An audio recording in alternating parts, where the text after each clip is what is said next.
오늘 읽은 말씀은 쉐마 이스라엘, 들어라 이스라엘아. 이스라엘 백성들에게 하나님의 말씀을 꼭 그들이 들어야 될 하나님의 말씀을 가르치는 그 유명한 이제 이스라엘의 교육적인 말씀 중에 하나죠. 기도문이기도 하고 1절부터 3절까지는 어제 한 말씀의 연속입니다.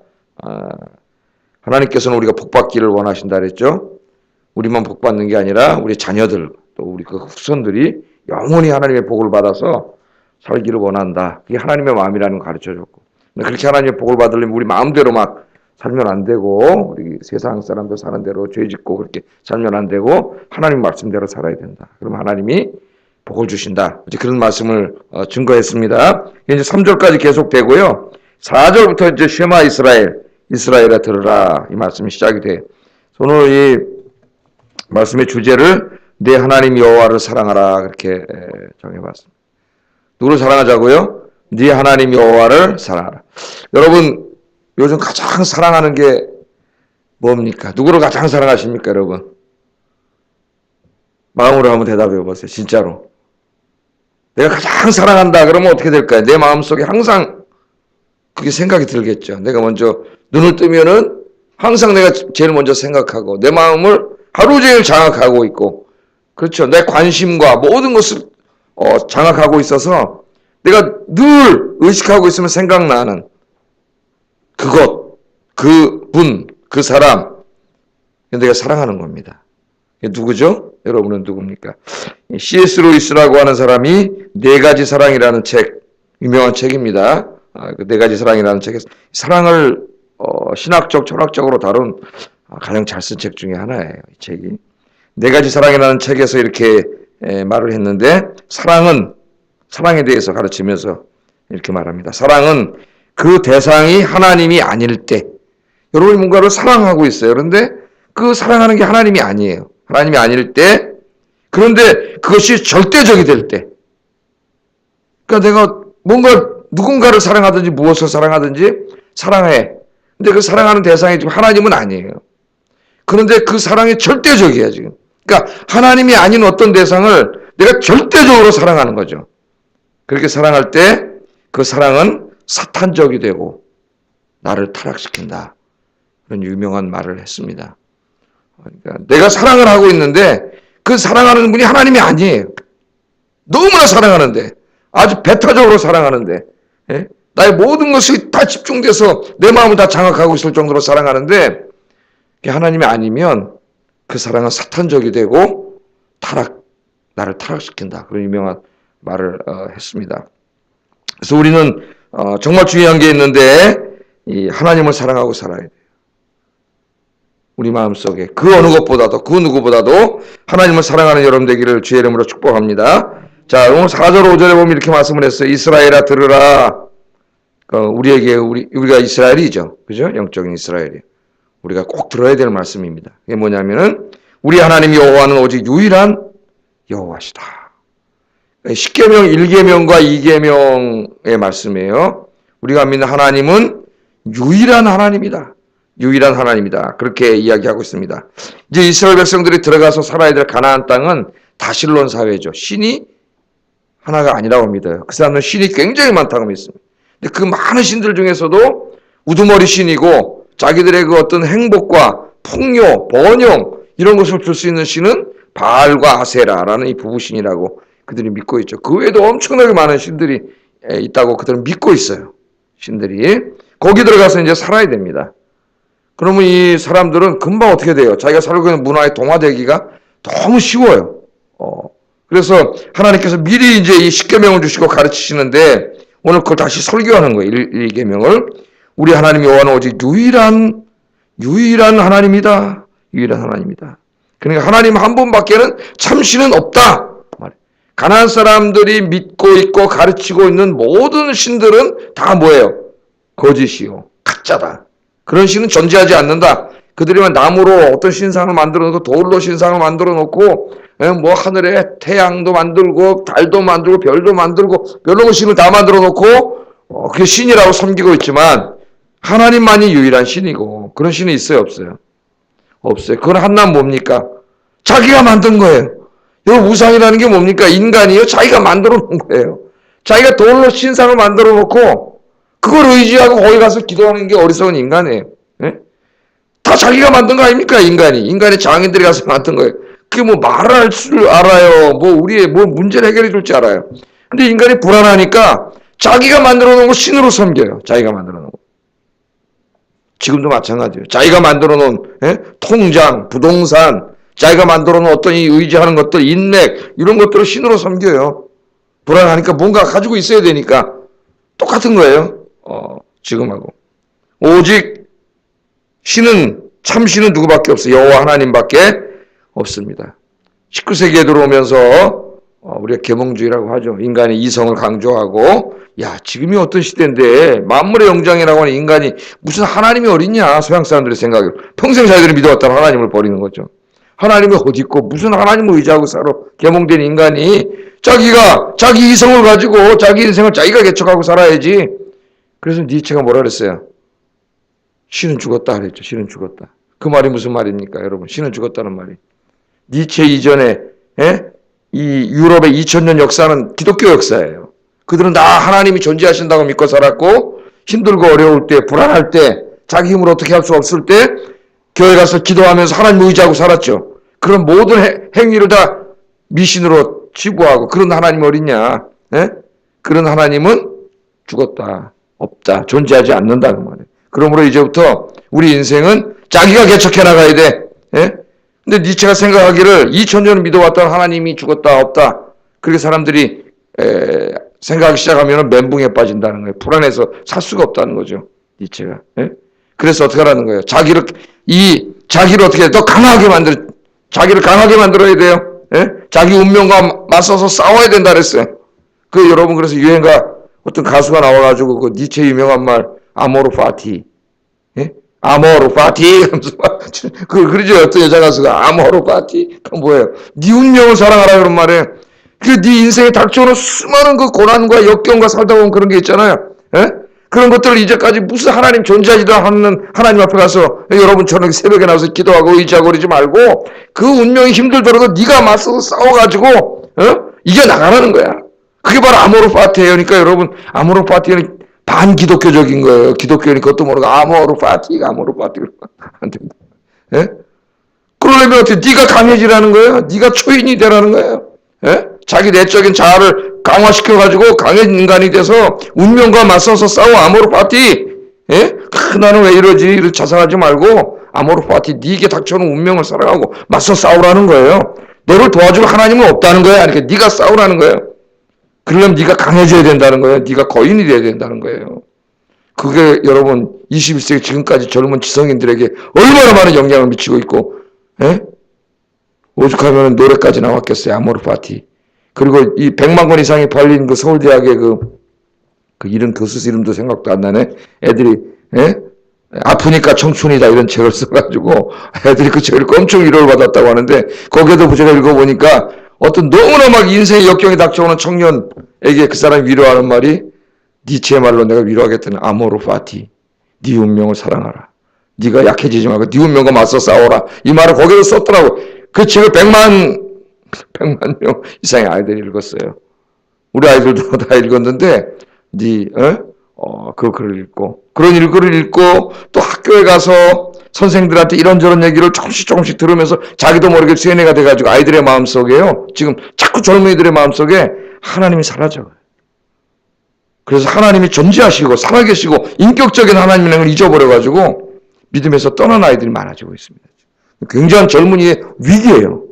가랑비에 옷 젖듯이 대학을 가서 애들이 거의 믿음을 다 잃어버린다 그랬죠. 특히 인문사회과학 가면 80% 90% 이상 다 신앙을 잃어버린다 그래요.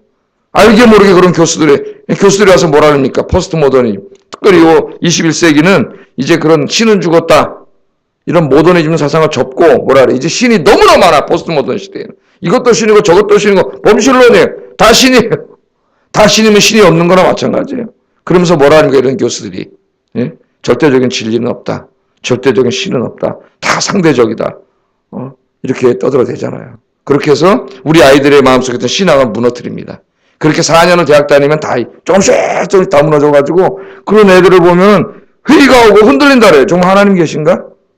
우리 교회가 앞으로 이 정말 맞서 싸워야 돼. 안 그러면 우리 자녀 세대를 다 잃어버린. 예? 큰 싸워야 돼. 오늘 여기 뭐래? 참신은 여호와 하나님밖에 없다. 이스라엘아 들으라. 자녀들아 들으라. 여러분 가르쳐야 되는데. 우리 하나님 여호와 오직 유일하신 하나님, 창조주 하나님, 너를 사랑하시는 하나님, 너를 구원하시는 하나님, 하나님 한 분밖에 없다는 가르쳐야 됩니다. 이젠 싸움이에요. 이걸 성경에서는 아마겟돈 전쟁이라 그래요. 지고 있어요, 교회가 지금. 젊은이들 자꾸 잃어가고 있어요. 저도 안타까운 마음을 지금 가지고 있습니다. 우리의 예배를 받기에 합당한 분, 우리의 찬양과 경배를 받기에 합당한 분은 하나님 한 분밖에 없는데 우리 자녀들의 마음속에 이것이 사라져가고 있다는 거예요. 예? 그럼 사사기에 나오죠? 예? 그 부모 세대, 여호수아와 하나님의 역사를 체험했던 부모 세대가 죽은 이후에 그 자녀 세대는 어떻게 했어요? 하나님을 떠났다 그랬어요. 하나님을 떠나서 사사기 시대는 가장 어두운 암흑의 시대가 됐습니다. 우리 자녀들에게 가르쳐야 될 말이 그래서 다시 십계명이다. 십계명 교회에서 맨날 뭐 이거 하고 재밌는 거 하고 뭐 이거 다 어리석은 짓이에요. 물론 그런 것도 가끔 있어야 되겠지만은 정말 중요한 십계명을 가르쳐야 돼. 하나님을 경외하는 것을 가르쳐야 돼. 우리의 찬양과 경배를 받기 합당한 분은 하나님 한 분밖에 없습니다. 그래서 요한계시록 4장 11절에 보면은 이 땅에 하나님 나라가 다 완성된 이후에 천군 천사와 온 구원받은 성도들이 다 누구를 찬양하고 경배합니까? 하나님 한 분, 성부 하나님과 성자 하나님을 찬양하고 경배하죠. 요한계시록 4장 11절 우리 주 하나님이여 영광과 존귀와 권능을 받으시는 것이 합당하오니 주께서 만물을 지으신지라. 만물이 주의 뜻대로 있었고 또 지으심을 받았습니다. 찬양과 경배를 받는데 여러분 우리가 믿는 하나님 한 분만이 창조주 하나님, 우리를 구원하신 하나님, 유일하신 하나님, 우리의 찬양과 경배를 받기에 유일하신 하나님인 줄로 믿습니다. 오늘 이스라엘아 들으라. 우리 하나님을 믿는 백성들과 우리의 자녀들이 들어야 될 말씀이 뭐냐 하면은 우리 하나님 여호와는 오직 유일한 여호와시다. 이 말을 들어야 돼요. 이 말에 도전하는 것들이 지금 우리 대학이라고 하는 이 사회 속에 지성인들이라고 하는 이 사람들을 통해서 엄청나게 도전해 오고 있는데 이게 지금 21세기 가장 강력한 마귀 세력이라고 봐요. 강력한 마귀 세력. 아주 세련돼. 절대적인 진리는 없고 절대적인 신도 없고 그 종교다원주의가 나와요. 꼭 예수만 믿어야 구원받는 게 아니고 뭐라 그래요? 불교에도 구원이 있고 이슬람교에도 구원이 있고 힌두교에도 구원이 있고 다 구원이 있지. 무슨 교회만 예수만 믿어야 구원받냐? 그러면서 기독교를 욕하죠. 기독교는 뭐라 얘 너희들 너무 배타적이고 너무 편협하고 어떻게 너희들만 구원이 있다고 너희가 믿는 하나님만 진짜 하나님이라고 그러냐. 네? 그래서 이 사회 속에서 기독교가 자꾸 옹졸하고 배타적이고 이런 종교로 이렇게 자꾸 몰려가고 있어요. 앞으로 우리 자녀 세대는 정말 더 힘든 신앙생활을 하게 될 겁니다. 그런 사회 분위기가 점점 더 퍼져갈 테니까 지금보다는. 네? 신앙을 잃어버리기가 쉬워요. 우리가 기도해야 됩니다. 그래서 이걸 하나님이 미리 알고 이스라엘아 들으라. 이 말씀은 그 당시 지금 모압 평지에 모여있는 그 이스라엘에게만 하신 말씀이 아니에요. 하나님이 이미 이걸 다 알고 계시기 때문에 오늘 21세기에 절실한 말씀입니다. 이스라엘아 들으라. 지금부터 우리가 들어야 될 말씀이에요. 우리 하나님의 여호와는 오직 유일한 하나님, 다른 신은 존재하지 않습니다. 하나님 한 분만 경배하며 사시기를 주의 이름으로 축복합니다. 이 말씀을 하면서 하나님만이 유일한 하나님, 창조주 하나님, 우리를 구원하시는 하나님이기 때문에 우리가 어떻게 해야 돼요? 너는 마음을 다하고 뜻을 다하고 힘을 다하여 네 하나님 여호와를 사랑해야 된다. 네 하나님 여호와를 사랑해야 된다. 그렇게 말하고 있습니다. 그러니까 여기 하나님에 대한 사랑은 아주 배타적인 사랑이에요. 우린 전적으로 하나님을 사랑해야 되는데 그 내 사랑의 대상이 하나님과 비견될 만한 어떤 그 옆에 가서 서 있는 그런 사랑의 대상이 있어서는 안 됩니다. 하나님에 대한 사랑은 내 마음을 다하고 뜻을 다하고 힘을 다하여 내 온 인격을 다하여 내가 가장 사랑해야 될 분이 하나님. 그분이 하나님이 아니고 그 돈이고 그게 내 가족이고 내 자식이고 그게 뭐든지 다른 것이 될 때는 여러분 그것은 사탄적이고 타락합니다. 왜? 우상을 숭배하게 되기 때문이에요. 우상을. 내가 가장 사랑하는 게 사실은 내 하나님이에요. 그게 돈이면은 돈이 하나님이지 그 사람은. 돈이 우상이 되는 거예요. 하나님보다 더 사랑하는 게 여러분 우상이에요. 그게 다른 게 우상이 아니에요. 전적으로 내 마음을 다하고 힘을 다하고 뜻을 다하고 이게 다 뭡니까? 내 전심을 다하였잖아요. 그죠? 전력을 다하여. 여러분 하나님께서 어떤 분이 아니 어떻게 하나님은 자기만 사랑하라 그러시냐? 하나님이 너무 이기적인 분 아닙니까? 그렇게 이 기독교를 비아냥거리는 사람이 이야기를 할 수도 있어요. 예를 들면 이삭, 아브라함 100세의 아들 이삭을 줬잖아요. 하나님이 이삭을 줬어요. 어느 날 하나님이 오셔가지고 이삭을 제물로 바치라래. 번제로 100세에 얻은 아들, 눈에 넣어도 안 아픈 아들인데 이삭을 바치라래요. 여러분 하나님께서 야 네가 나를 더 사랑하냐 이삭을 더 사랑하냐 네 아들을 더 사랑하냐 그거 테스트하려고 하나님이 그렇게 하셨을까요? 하나님 그런 하나님일까요? 아니에요. 아브라함이 이삭을 얻은 다음부터 그의 마음 속에 그의 생각 속에 삶 속에 이삭 이전까지는 하나님이 다 차지하고 있었는데 그 하나님의 자리를 누가 대신하고 있어요? 자식이 대신하고 있는 거죠. 아들이. 하나님이 왜 이삭을 하나님 번제로 받지 않으세요, 이미. 왜? 다 준비해 놓으셨어요, 양을 바치려고. 그건 왜 그러신 걸까요, 하나님이? 뭘 가르쳐 주는 거예요? 우리의 모든 삶이, 신앙이 제일 우선이 하나님을 향할 때, 위를 향할 때, 하나님을 사랑할 때 나머지 나의 모든 것들이 제자리를 차지할 수 있어요. 자, 아브라함이 이삭을 사랑한다. 근데 하나님보다 이삭을 더 사랑한다. 예를 들어서. 하나님 자리를 이삭이 차지하고 있다. 그러면 아브라함은 이미 이삭을 제대로 사랑할 수가 없습니다. 그 아들이 하나님이 되고 우상이 되어버렸기 때문에 자기 어떻게 보면 자기 욕심, 그죠? 우리 자식을 사랑한다 그러지만은 사실은 자식을 사랑하는 게 아니라 자기를 사랑하는 거예요. 인간의 사랑은. 왜? 자식을 통해서 뭔가 그 자식이 잘 되고 돈 벌고 성공하고 출세해가지고 자기가 자랑이 되고 사람들한테 이야기하고 싶고, 그렇잖아요, 여러분. 그렇게 돼요. 그런데 하나님을 사랑하면은 내 자식을 사랑하지 않는 게 아니라 내 자식을 바르게 사랑할 수가 있어요. 하나님을 가장 사랑하면은 내가 돈을 벌어도 어떻게 돼요? 돈을 벌 때도 하나님의 뜻을 어기지 않지. 돈을 벌어서 쓸 때도 하나님의 뜻대로 써요. 그러니까 하나님을 사랑해야 내 삶의 모든 것들이 제자리를 찾아요. 그런데 하나님 자리를 다른 것이 차지하면 이게 하나님이 돼가지고 그게 돈이든 자식이든 뭐든지 간에 이게 하나님이 돼가지고 하나님 저 밑으로 내려가고 이게 우상이 돼요. 그냥 하나님이 그걸 가르쳐 주는 거예요. 하나님을 사랑할 때 내가 내 마음을 다하여 하나님을 사랑할 때 비로소 나는 모든 대상을 올바로 사랑할 수 있어요.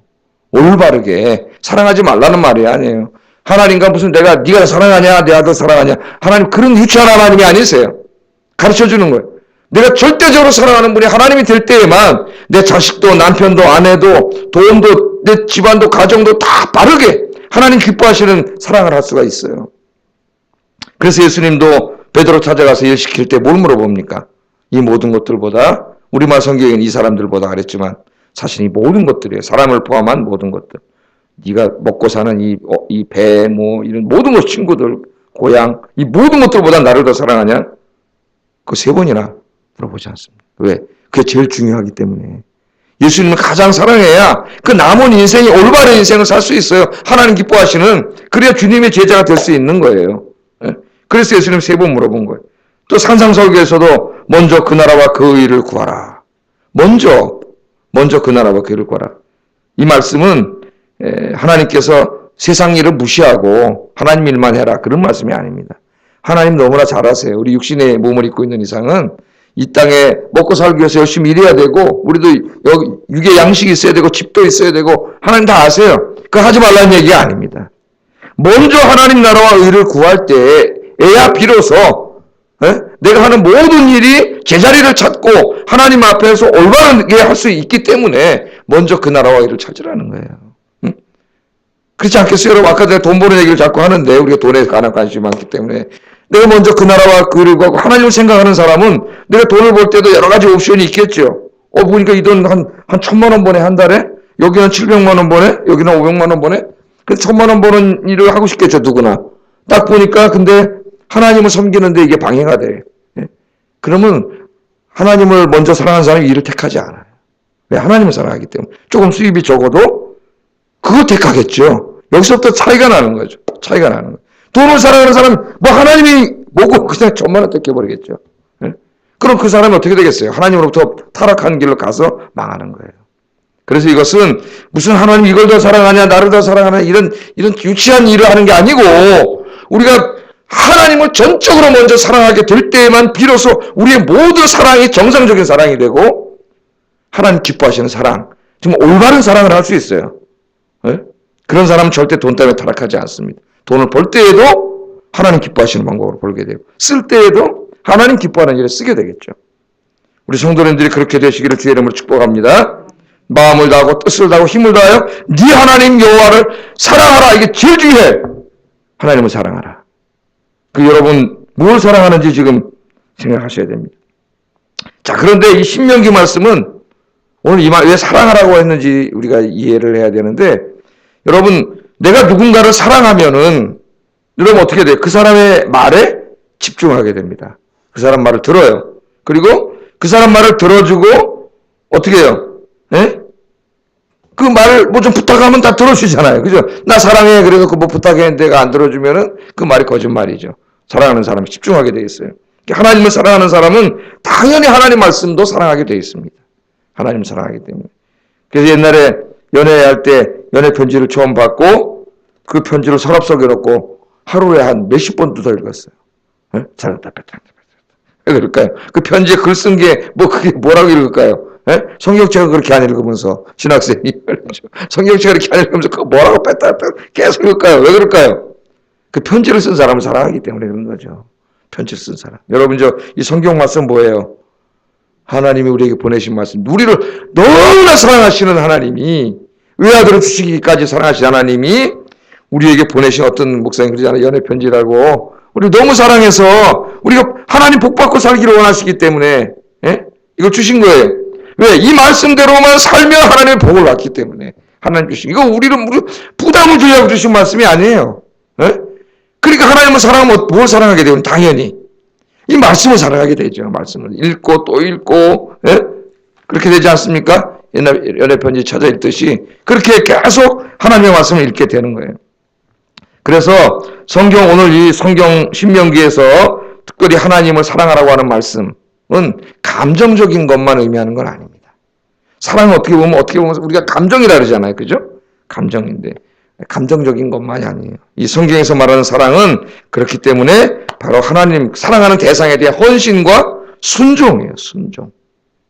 그래서 하나님 말씀에 순종하면 복을 주신다는 말씀을 하다가 갑자기 하나님을 사랑하라는 말을 하는 거예요. 같은 말이에요. 성경에서 하나님을 사랑하라는 말과 하나님의 말씀에 순종하라는 말은 같은 말입니다. 그 예수님이 뭐라 그랬어요? 예수님이 요한복음에서 나를 사랑한다면 내 말을 지키라. 그 말씀하셨잖아요. 하나님을 사랑하고 예수님을 사랑하는 것과 하나님의 말씀대로 사는 게 다른 게 아니에요. 나 하나님 너무 사랑해. 근데 성경 말씀은 저를 지어놓고 자기 멋대로 살아. 그 사랑하는 거예요? 안 사랑하는 거예요? 예? 안 사랑하는 거죠. 나 당신 너무 사랑해. 그래서 밖에 나가서 딴 여자 만나고 댕겨. 사랑하는 거예요? 안 사랑하는 거예요? 거짓말이지. 그건 사랑하는 게 아니에요. 요한복음에 그렇게 말하잖아요. 바리새인들, 유대인들에게 너희들이 정말 사랑한다면, 하나님 정말 사랑한다고 자꾸 입으로만 말하는데 정말 하나님 사랑한다면 말씀대로 살라는 거예요. 그렇게 사랑하고 존경하는 하나님, 그 하나님의 말씀대로 안 살면서 무슨 하나님을 사랑한다느냐. 그래서 여기 사랑은 뭐예요? 순종이에요. 순종. 같은 말이에요. 신명기에서 네 하나님을 목숨을 다하고 힘을 다하고 뜻을 다하여 하나님을 사랑하라는 말과 하나님 말씀에 순종하라는 말은 같은 말입니다. 그래서 6절 9절 한번 읽어보겠습니다. 6절 9절 시작.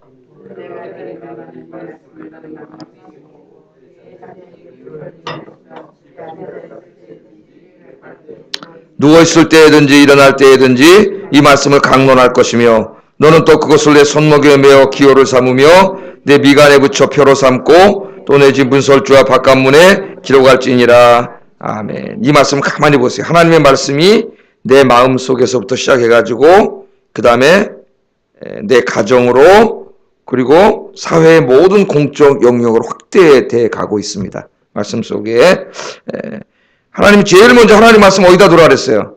내 마음에 새기고 네 마음에 새겨. 물에다 새기면 어떻게 돼요? 금방 없어져. 또 저 여러분이 휴가 가가지고 모래에다 새기면 어때요? 좀 있으면 또 물 한 번씩 들어오면 다 없어지잖아요. 하나님의 말씀을 어디다 새기라고요? 마음에다 새기라. 마음에다. 하나님의 말씀을 마음에 새기라는 말은 어떤 말입니까, 여러분? 마음은 한 사람의 지성과 의지와 성품의 중심입니다. 지성과 의지와 성품의 중심이에요. 그러니까 우리의 지성과 의지와 성품의 중심에 세상적인 학문을 두면 안 되고 뭘 둬야 돼? 하나님의 말씀을 둬야 돼요. 하나님의 말씀. 내 내적인 삶의 속사람의 가장 깊고 중심이 되는 그것이 마음인데, 예? 거기에 뭘 둬야 된다고요? 하나님의 마음을 새겨두라 그랬어요. 그럼 절대로 잊어먹지 않겠죠.